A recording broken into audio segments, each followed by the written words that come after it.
Presidência da República, Casa Civil, Subchefia para Assuntos Jurídicos, Lei nº 8.666, de 21 de junho de 1993, Capítulo 3 dos Contratos, Seção e Disposições Preliminares, art. 54. Os contratos administrativos de que trata esta lei regulam-se pelas suas cláusulas e pelos preceitos de direito público, aplicando-se-lhes, supletivamente, os princípios da teoria geral dos contratos e as disposições de direito privado. Primeiro, os contratos devem estabelecer com clareza e precisão as condições para sua execução, expressas em cláusulas que definam os direitos, obrigações e responsabilidades das partes, em conformidade com os termos da licitação e da proposta a que se vinculam. Segundo, os contratos decorrentes de dispensa ou de inexigibilidade de licitação devem atender aos termos do ato que os autorizou e da respectiva proposta. Art. 55. São cláusulas necessárias em todo contrato as que estabeleçam, o objeto e seus elementos característicos. Segunda, o regime de execução ou a forma de fornecimento. Terceira, o preço e as condições de pagamento, os critérios, database e periodicidade do reajustamento de preços, os critérios de atualização monetária entre a data do adimplemento das obrigações e a do efetivo pagamento. Quarta, os prazos de início de etapas de execução, de conclusão, de entrega, de observação e de recebimento definitivo. Conforme o caso, v. o crédito pelo qual correrá a despesa, com a indicação da classificação funcional programática e da categoria econômica. Sexta, as garantias oferecidas para assegurar sua plena execução, quando exigidas. Sétima, os direitos e as responsabilidades das partes, as penalidades cabíveis e os valores das multas. Oitava, os casos de rescisão. Nona, o reconhecimento dos direitos da administração, em caso de rescisão administrativa prevista no art. 77 desta lei. X, as condições de importação, a data e a taxa de câmbio para conversão, quando for o caso. 11. A vinculação ao edital de licitação ou ao termo que a dispensou ou a inexigiu, ao convite e à proposta do licitante vencedor. 12. A legislação aplicável à execução do contrato e especialmente aos casos omissos. 13. A obrigação do contratado de manter, durante toda a execução do contrato, em compatibilidade com as obrigações por ele assumidas, todas as condições de habilitação e qualificação exigidas na licitação. Primeiro, vetado. Segundo, nos contratos celebrados pela administração pública com pessoas físicas ou jurídicas, inclusive aquelas domiciliadas no estrangeiro, deverá constar necessariamente cláusula que declare competente o foro da sede da administração para dirimir qualquer questão contratual, salvo o disposto no 6º do art. 32 desta lei. Terceiro, no ato da liquidação da despesa, os serviços de contabilidade comunicarão, aos órgãos incumbidos da arrecadação e fiscalização de tributos da União, Estado ou município, as características e os valores pagos, segundo o disposto no art. 63 da Lei nº 4.320, de 17 de março de 1964. Art. 56. A critério da autoridade competente, em cada caso, e desde que prevista no instrumento convocatório, poderá ser exigida prestação de garantia nas contratações de obras, serviços e compras. Primeiro, caberá ao contratado optar por uma das seguintes modalidades de garantia: caução em dinheiro ou em títulos da dívida pública, devendo estes ter sido emitidos sob a forma escritural, mediante registro em sistema centralizado de liquidação e de custódia autorizado pelo Banco Central do Brasil e avaliados pelos seus valores econômicos, conforme definido pelo Ministério da Fazenda. Segunda, seguro-garantia. Terceira, fiança bancária.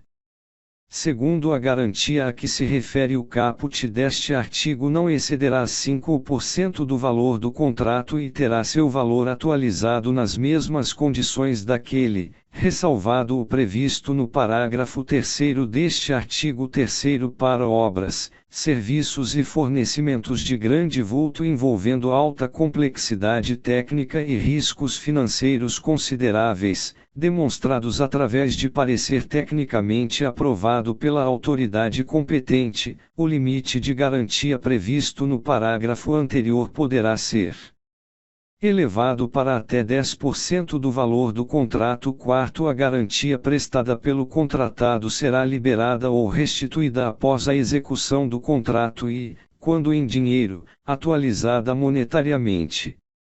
Quinto, nos casos de contratos que importem na entrega de bens pela administração, dos quais o contratado ficará depositário, ao valor da garantia deverá ser acrescido o valor desses bens.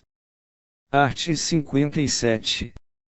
A duração dos contratos regidos por esta lei ficará adstrita à vigência dos respectivos créditos orçamentários, exceto quanto aos relativos, aos projetos cujos produtos estejam contemplados nas metas estabelecidas no plano plurianual, os quais poderão ser prorrogados se houver interesse da administração e desde que isso tenha sido previsto no ato convocatório. Segunda, a prestação de serviços a serem executados de forma contínua, que poderão ter a sua duração prorrogada por iguais e sucessivos períodos com vistas à obtenção de preços e condições mais vantajosas para a administração, limitada a 60 meses. Terceira, vetado quarto, ao aluguel de equipamentos e à utilização de programas de informática, podendo a duração estender-se pelo prazo de até 48 meses após o início da vigência do contrato.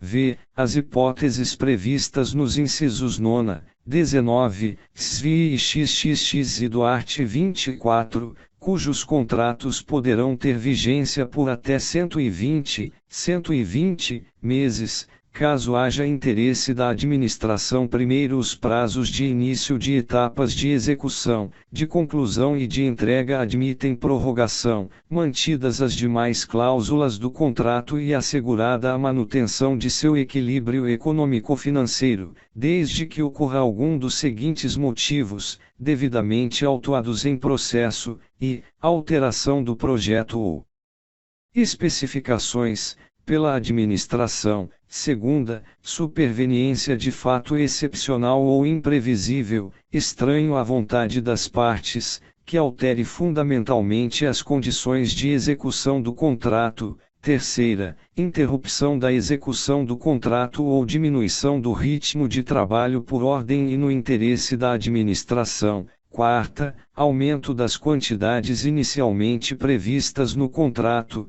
nos limites permitidos por esta lei. V. Impedimento de execução do contrato por fato ou ato de terceiro reconhecido pela administração em documento contemporâneo à sua ocorrência. Sexta, omissão ou atraso de providências a cargo da administração, inclusive quanto aos pagamentos previstos de que resulte, diretamente, impedimento ou retardamento na execução do contrato, sem prejuízo das sanções legais aplicáveis aos responsáveis. Segundo, toda prorrogação de prazo deverá ser justificada por escrito e previamente autorizada pela autoridade competente para celebrar o contrato.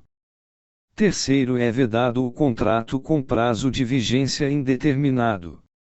Quarto, em caráter excepcional, devidamente justificado e mediante autorização da autoridade superior, o prazo de que trata o inciso 2º do caput deste artigo poderá ser prorrogado por até 12 meses. Art. 58. O regime jurídico dos contratos administrativos instituído por esta lei confere à administração, em relação a eles, a prerrogativa de modificá-los, unilateralmente, para melhor adequação às finalidades de interesse público, respeitados os direitos do contratado. Segunda, rescindi-los, unilateralmente, nos casos especificados no inciso I do art. 79 desta lei. Terceira, fiscalizar-lhes a execução. Quarta, aplicar sanções motivadas pela inexecução total ou parcial do ajuste, v. nos casos de serviços essenciais, ocupar provisoriamente bens móveis, imóveis, pessoal e serviços vinculados ao objeto do contrato, na hipótese da necessidade de acautelar a apuração administrativa de faltas contratuais pelo contratado, bem como na hipótese de rescisão do contrato administrativo. Primeiro, as cláusulas econômico-financeiras e monetárias dos contratos administrativos não poderão ser alteradas sem prévia concordância do contratado. Segundo, na hipótese do inciso I deste artigo, as cláusulas econômico-financeiras do contrato deverão ser revistas para que se mantenha o equilíbrio contratual. Art. 59. A declaração de nulidade do contrato administrativo opera retroativamente, impedindo os efeitos jurídicos que ele ordinariamente deveria produzir, além de desconstituir os já produzidos. Parágrafo único. A nulidade não exonera a administração do dever de indenizar o contratado pelo que este houver executado até a data em que ela for declarada e por outros prejuízos regularmente comprovados, contanto que não lhe seja imputável, promovendo-se a responsabilidade de quem lhe deu causa.